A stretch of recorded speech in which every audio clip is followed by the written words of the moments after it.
Well, guess what day it is today? It's day 202 off the grid, and of course, again, I'm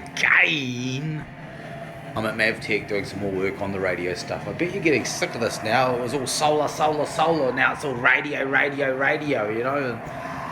Yep, that's the way Zan does things. He just does things to death. Give it death, as they say, you know? That's what I do. Anyway, as you can see, dark now. So, yesterday's been productive and kind of busy. What have we got? Well, we've installed the rinky-dinky feature that all radio studios should have, and that is when you liven the mic, it dips the tunes. So there's the mic switch there for turning on the mic. Watch, or listen more like. Foxton Ghetto Blast is still here. There we go. Listen. See? Music goes real quiet. And that's so when you're talking to the mic, you don't get lots of nasty feedback. It's quite a handy thing, that. It also means you remember that you left the mic on or not. Okay, so think, wow, that's just a simple switch, but it took a bit of equipment to make that happen, and of course that equipment wasn't just something you can get off the shelf, it's something you go throw together. So we're going to take a look at that.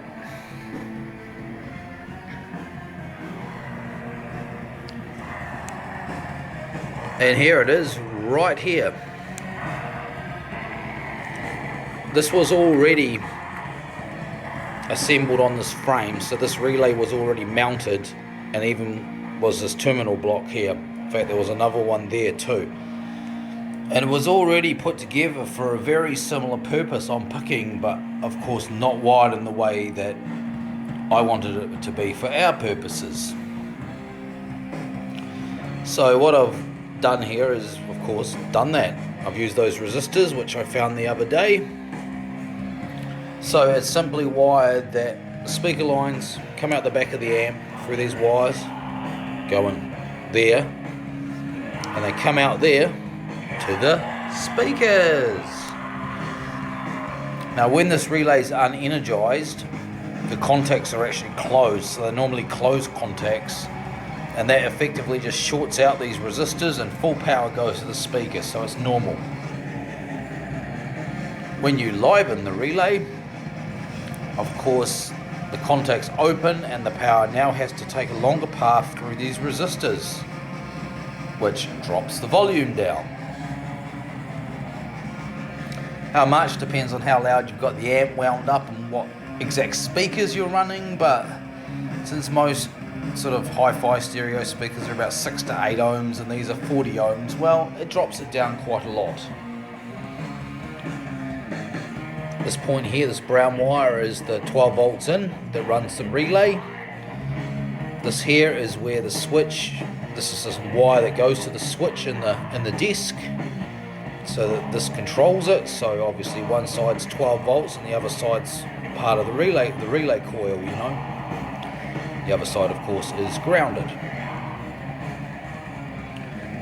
But this does an additional function too, because this was actually a 4-pole relay, so I wired the 2 spare poles in parallel to increase the current capacity using the normally open contacts. So now when you turn on that switch, not only will it dip the speakers, it'll also bring 12 volts DC out on these terminals here to switch things on, like for instance the on-air lights. So this little unit kills 2 birds with 1 stone. It does the volume mute for the speakers, which we'll do again, and it also will power the on-air lights if we happen to use 12 volt ones. Now I don't know if I can show that. Oh yeah, well, yeah, we'll go under here and have a look. Oh no, it's far too dark, it's hopeless. Oh, It's hopeless. Oh well, you can see almost a silhouette of it. This big meaty transformer here will supply 13.8 volts at 4.5 amps. So I chose that transformer, which is of course way overkill for that relay, but it will handle the load of those lights on it. While I'm down here, I also upgraded the power distribution. I found this, which you can't see, but you might be here. This old steel distribution case. Looks like it might have come out of a radio station, but it could have come out of just about anywhere. It was made in Palmerston North, actually, by a company called Delta. It's got a big 10 amp breaker on it, and it is a solid thing. It's the kind of thing you want. We're starting to get a bit short of plugs. And Jim did a couple of things too. I took the case off this TIAC noise reduction unit, and he took that over to his place and gave it a spray of some black spray paint, so that's brought that up nicely.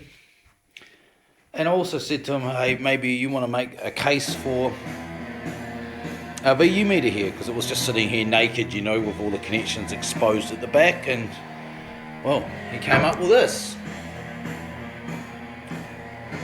See if you can guess its origins. But it does the job really nicely. It was a real Foxton fix, and a good one too. So, you know, things are coming along. Of course, the VU meters is working great, of course. So that's about all I can really say about the radio station. Haven't done anything else with it as such.